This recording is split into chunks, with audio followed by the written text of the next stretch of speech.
Hey guys, it's Julesy, and yes, I was born in 1985. This year, Aries season, the best season, I turned 40 years old. And on my Patreon, I already did a video where I very intimately and deeply reflected on the things I learned coming into 40 years old, because it is kind of a big deal. And it went over so well on the Patreon that I decided that I would come here and share a little bit of my thoughts on the 40 things I've learned before I turned 40. Is it coming into 40? Like, how exactly am I supposed to title this video? Basically, the 40 things I learned before 40. I'm settling it there. Let's get into it.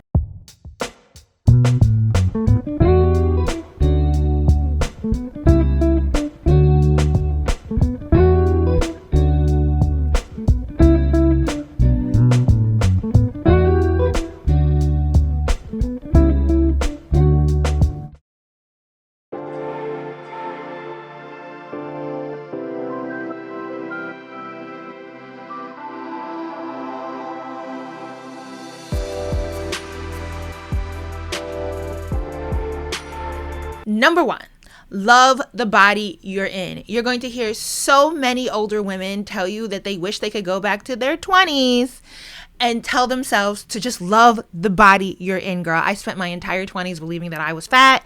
And once I finally hit plus size, it was like, oh girl, you was bugging. I missed the body that I never loved. And so you need to love the body that you are in while you are in it, because there's no point in reflecting backwards and having regrets about not being confident in how deeply that impacted the life that you live. Discernment is one of the best skills to have. I'm actually going to go over a few skills here, but discernment is one of the top ones. Discernment is a multifaceted skill to hone in on. It requires you to have an understanding of self. It requires you to be aware of your surroundings and to know when you should do certain things, when you can make certain moves, when it's best for you to check out. Like, it really just is a coming into an understanding of the person that you are, and when you are in certain circumstances, what you are prepared for and what you are not, and when you need to remove yourself, when you need to approach it differently, and when you can stay and keep going. I could probably do a whole 50-minute video on discernment and how complex of a skill that is to learn, but it does come with maturity, it does come with time, and it's just one of those things that is worth honing in on. Learning how to talk to people on different levels is also a very important skill set. I would say that in part that also feeds into discernment, but being able to, is it code switching so much? But being able to engage with people, because we all communicate differently. And especially when you get into the realm of intimate partnerships, people just have different ways of communicating their feelings, their emotions, and vulnerability. And we all have different comfort levels. People have different access to the English language. Disability comes into effect. Everybody has different styles of communicating. And so, you know, especially as I've moved into grad school and become an academic and I'm reading all this theory, the way that I communicate changes. And I have had to make a very conscious effort to remind myself that in certain situations, a lot of situations, being theoretical is not actually helpful. And I should not be communicating in that vein, even though that is what is consuming my day to day. Learning how to read the room is important. It's so funny because as content creators who talk about politics, people do often say this to us as a very polite way of saying, shut the fuck up. Silence was a choice. But no, really, honestly, in real life as well, sometimes silence is a choice. And reading the room is understanding when, you've said something and it's okay to end the conversation. I think of reading the room for myself, going into sorority and being in alumni chapters. And sometimes you want to talk to somebody about a certain thing and then you kind of get an icy response and you realize, oh, yeah, I'm not going to press this. I'm a pivot this conversation real quick because this is not the person that I need to be engaging with on this. It comes into also learning how to talk to people on their level. And sometimes talking to people on their level means you're keeping it short. You're keeping it polite. You might be keeping it curt, but you're not trying to deeply engage with people. You're not trying to defend yourself to this person. Reading the room is part of discernment. I think maybe, discernment was a good skill to stick it to, but I'm trying to parse it out here. Social media is not real life. And trying to live life according to social media will often ruin some of the best relationships that you have access to. Social media largely, especially with the algorithms controlled by people who are working against our best interest, pushes individualism and devalues community. It will have you setting standards and rules that just do not make sense in actual real life. Discourse on social media is largely a one-way street. We now live in an era where like short vertical videos are being promoted. You pick up your phone, you pick up your camera. Even right now, I'm largely having a conversation and there is nobody to respond. I won't know your response until I've edited and published this video and decided for myself where I wanted this discourse to go and how I want it to land. We essentially are all getting on the internet and in some way, shape, or form talking to ourselves. And that's why it is so important, especially with this short feed content, that you can scroll for endless hours and it literally changes your brain receptors and how you're receiving dopamine, and it kills your creativity and it really doesn't do you any service. For real, we have to learn to log off and put the phone down so we can have real communication with one another and embrace boredom. You are going to have to employ adult math when choosing a partner. I get accused a lot of, in my YouTube history, of pushing people towards dating poor men, or I don't know. I wasn't wrong about hypergamy though, y'all. Look how the tides have turned. But people really try to come at me and make up these different things that I've said. And the only thing I've really ever truly said, because I don't think dating advice is ever really universally good for everyone. People are often trying to sell you on something. I'm not interested in selling you anything. I think real life comes down to a complex set of things that you have to consider in the household that you want to curate.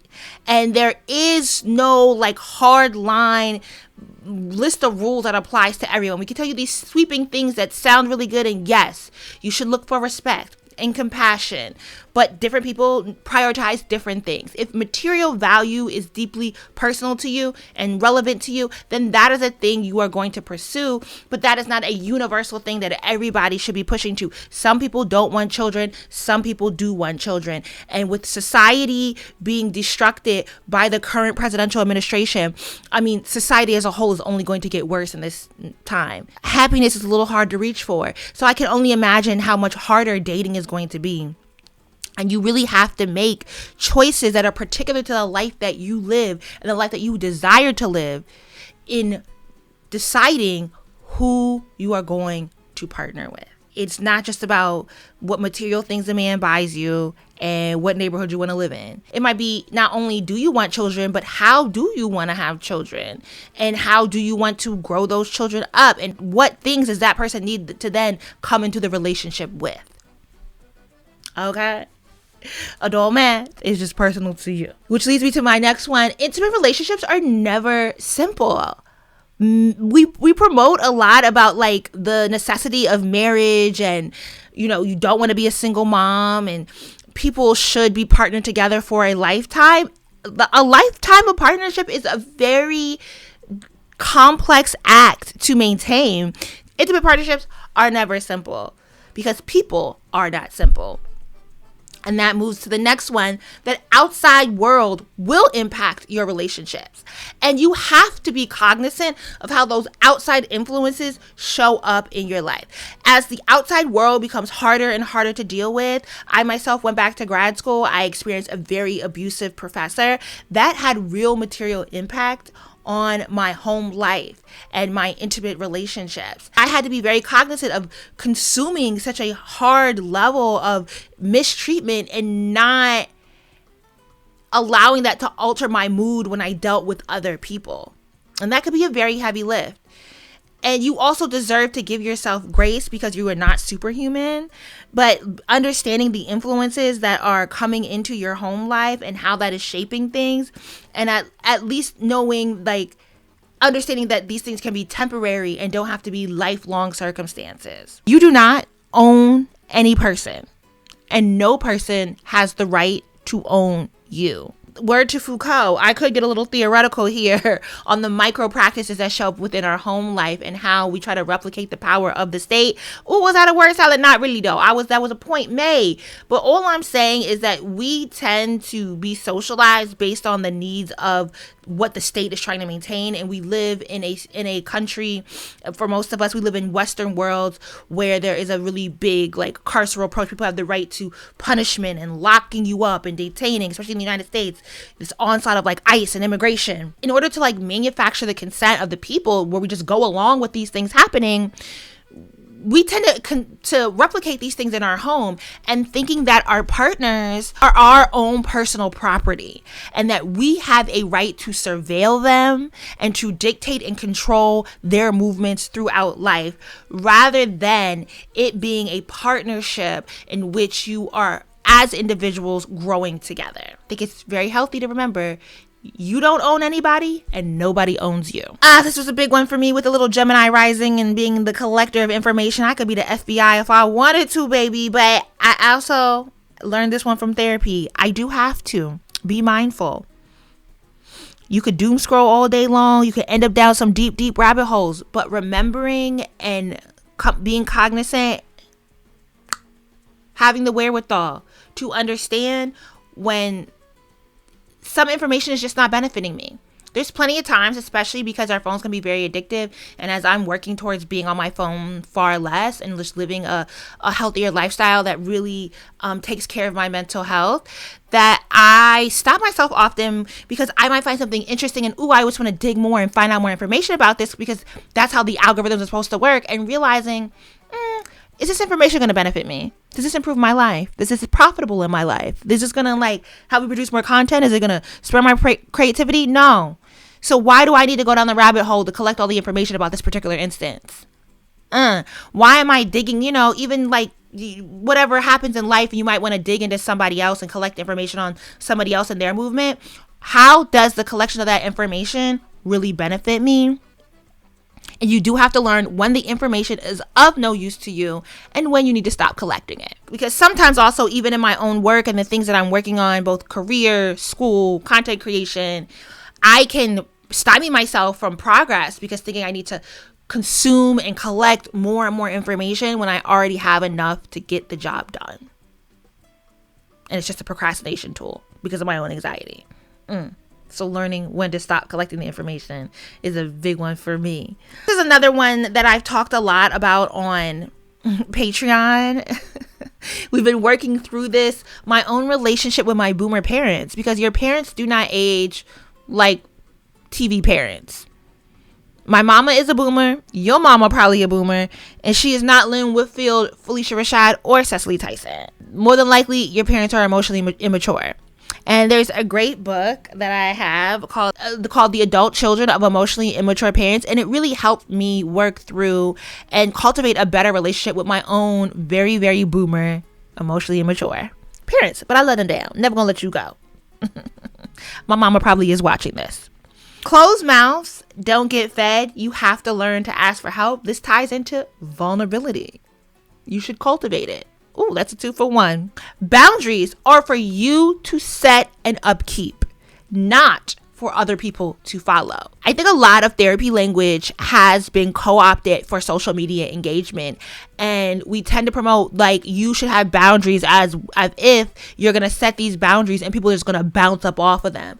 And boundaries actually take a lot of labor and a lot of work and a lot of emotional and psychological maturity for you to place those boundaries and maintain them. So just understand that when you go into thinking about boundaries because you're in situations that you do not care for, and how far you really do need to push that boundary so that it is something that you can implement. People are not going to bounce off of it. People are not going to follow it. People are not going to acquiesce to your demands most often. They are going to test them and try them. And you need to make sure that when thinking through the boundaries you want to implement, that you're also setting yourself up to do the work of maintaining them.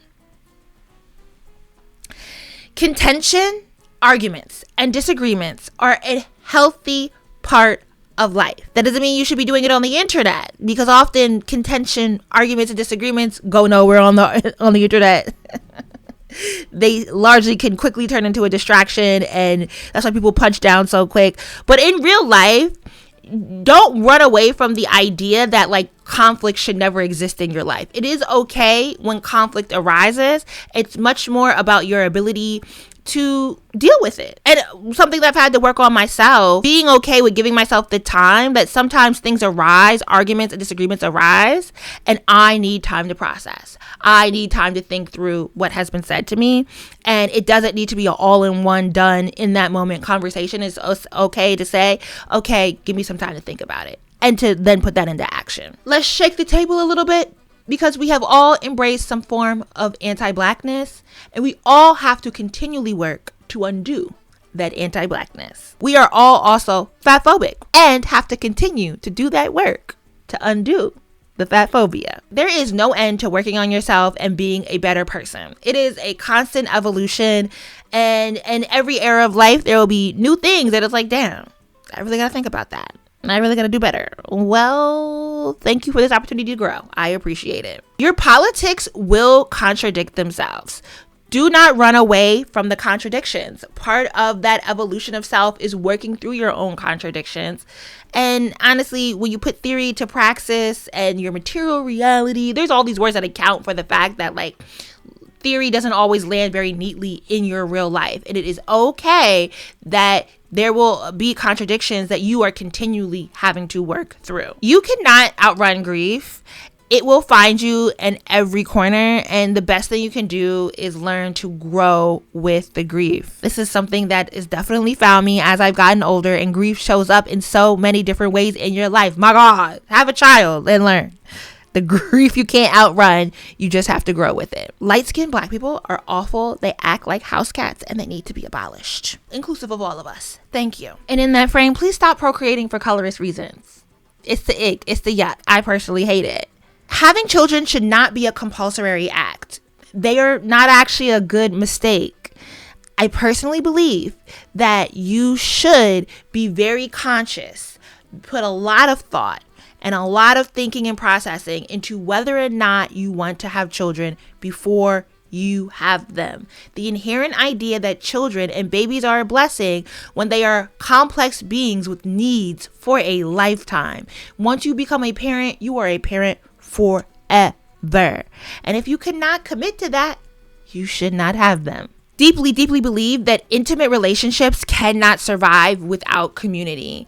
I know there's this line of thinking from social media about it's just me and my man and it's us against the world that comes from like movies. And baby, this is not a Tyler Perry film. All right. He needs to have friends. You need to have friends. They need to have friends. She need to have friends. You need to have friends. Whomever your partner is, they need to have some independence outside of you. And absolutely, you should have a community, because when things get tough and they get murky, people that can bring you back to level, people that can help you level it out and be a soundboard. And they don't always have to give you the right advice, but they can help you work through things, because your partner one person cannot be your everything. Friendships and community are some of the best assets you can have in life. I don't even know how somebody could drag me for being community centered, but some of y'all have tried it. Y'all can have that because it's paid dividends tenfold.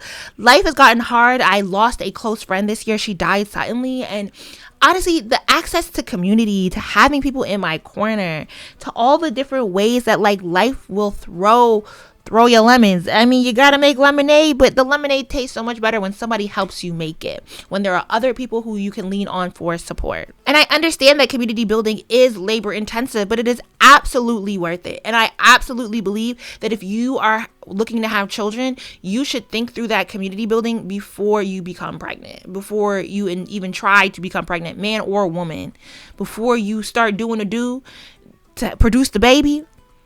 Think about the community that you want to cultivate and work on cultivating it. Think about the type of people that you want to be in your child's life and being that person to other people, to their children, and cultivating not just in your action, but also communication. But community building, the labor intensive community building, is very, very much so worth it, because two people cannot give a child the best opportunities at life without community support. And you're not going to be able to buy your way into community support either. And I know when I talk about community and children, you think of just about childcare, but even just having people that love your child and love being around your child, even if y'all all hang out together. I have a friend, she don't babysit, but she loves hanging out with me and my child. And it is just such a joy to see their friendship blossom and to be able to go to dinner and not have to stress that my child's in a toddler. He was in his destruction era. And she is unfazed and she loves going out with us. And it's great that I can, build that relationship with this person who deeply respects me as a mother and respects my child.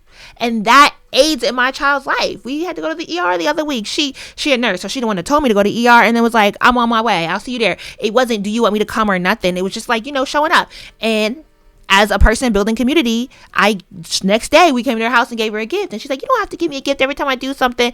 I don't have to, but just say thank you. Be grateful, sis. Live in that gratitude, y'all. We do all have to work at living in our gratitude. But I understand that I don't ever want to give anybody the opportunity to think that I'm taking them for granted. So I do the task. I do the mindfulness on the front end so I don't have to worry about trying to catch up and doing it on the back end. How many tips was that? I think we finna go over 40, baby, because I love to talk about community. Labor and delivery is very traumatic. And I really don't think we talk enough because we want to make it feel like motherhood is just this warm, amazing experience. For some people, it's multiple days. But that period of time where you have to get the baby from the womb through the ring of fire, either your core muscles or your coochie mints, that whole that birthing a child, traumatic. Which moves to my next point, that labor and delivery transforms your brain. I know people, I was in therapy. My therapist told me that you could lose yourself in motherhood. I personally feel that for me, it's not even that I lost myself. A part of me died. And not in a sad or a bad way, but the person that I was before I had a child is never coming back. There is no going back to that person because now I am a mother, and maybe it's not death, but it's an evolution. I have become into my next era and my next iteration. And I had to let go of looking back. I just didn't realize how much labor and delivery, it transforms your brain. And maybe it's not the L&D because I breastfed and I pumped. And baby, that psychological impact, y'all just want to call it PPD or PPA. Man, no, we got to break down. All the little things that happen after you birth, after your body births a child. And the amount of time it takes for your psychological, your emotional and mental and physical being to recalibrate, 2+ years. I'm just coming back to life. Hello, new me. We have arrived. But baby, I don't think anybody prepared me for that. I was looking in the mirror and didn't even recognize myself. Oh! Integrity is a must.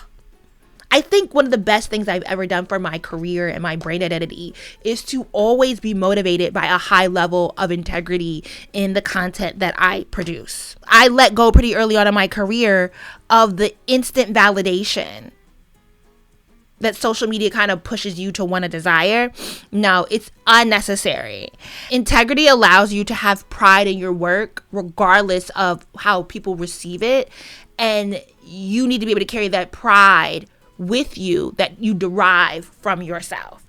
Outside validation can mess you up real quick because it puts you in a hamster wheel of constantly seeking it and then doing things that you are not proud of. And I want you to invest in yourself from a point of pride and integrity. I find that small and slow is much better than big and fast. I have to remind myself that I don't win any cookies or prize or large sum of money by rushing through things and getting them done in this big and fast way. And often I sell myself short and set myself up for failure by trying to do things too fast and too quickly. And that if I invest in being present and starting small and moving slow, being more intentional in my work, that I have much better outcomes. There's no quick money.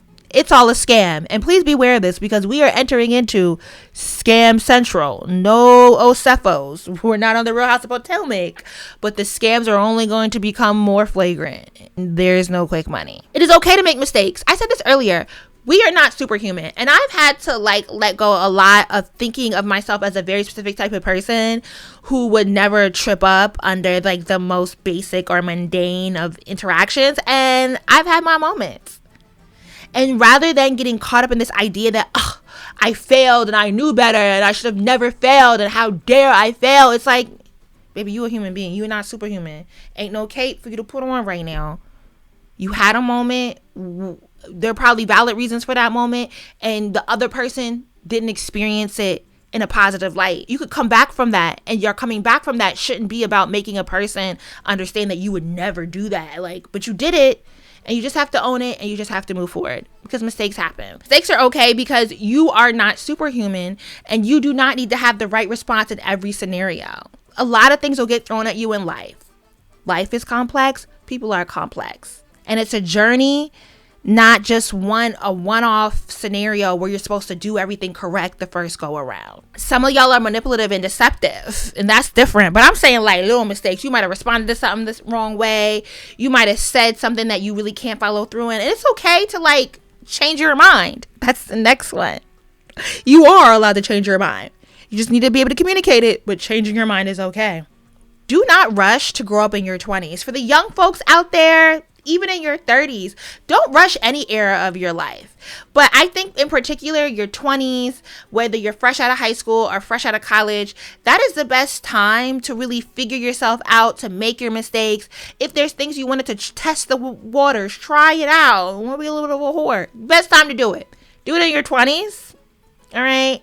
And live your life. Be a little bit more fearless, because there's plenty that's going to get thrown at you in your 30s and 40s where your decisions you make in those eras are going to have a much more longer impact. And doing something for a year or two, taking opportunities, 5 years ain't really that long for an opportunity if you're thinking about doing like a grad school or different options for your long-term growth. Guys, live a little in your 20s. It's the best time to live. And never stop learning, no matter what your age is. There's always an opportunity. I know I said earlier on, collective information, knowing to stop. But hey, reading a book, learning a new skill, taking on a new hobby, everything doesn't have to be for profit. But I think learning is like one of the best ways to really benefit your mental health. I bought a flute during the pandemic. I played the flute in high school and in middle school, and I started picking it back up. I got back into crocheting. The winter season, it's getting cold outside, baby. About to crochet some hats. And I get so many compliments when I wear my crochet stuff out. It's like, oh girl, thank you. I did do that. I appreciate that. But picking up skills here and there, always being open to learning new things. It's just such a great energy to cultivate. And I think it's so good to always be curious. It keeps the energy of youthfulness in you. And you should never let your imagination die. This was one for myself, because I was told before I went into grad school in a history program, they would try to kill my imagination. And boy, they tried. But I've been putting my phone down more. I've been embracing the silence and the boredom more. And I'm really trying to get back into letting my imagination run free. Even on a political level. Like if you're at all like doing any advocacy work and working in the political spectrum, the imagination is very important right now, because I think we are coming into a juncture where we do have to imagine and think through what's next. That can go a lot of ways. Let your imagination run free. And as I said, I'm fostering learning how to sit in my boredom and create, because creativity is fostered via boredom. Yeah, put that phone down. Have you heard a thing? Put that phone down, y'all. It's okay. The TV don't always have to be on. We don't always have to be consuming some sort of content. If you was watching this and you in the background, don't turn it off. Watch one of my other videos. I ain't been watching my YouTube videos for real. Watch the other videos because they good. But yeah, give yourself some time. I've been trying this thing where I wake up early in the morning and I work out and I do my journal and I eat and I don't look at my phone before I do that. That's like a 2-hour span before I even touch that phone, because I realize that it's just bad. It's so bad in so many ways, and I want to let it go. And my last, but certainly not least, and I thank you for watching all the way to the end, commit to loving you. As you journey through life, you have your ups and your downs. I want you to commit to loving you, to commit to giving yourself compassion and grace, and to being the best person you can be to you first. It definitely It gives you a good foundation in how you walk out into the world and allow other people to engage with you, and then how you foster building your own home life. It's well worth it. So commit to it. Commit to loving you. Thank you for watching. I'll see you on the other side. Deuces.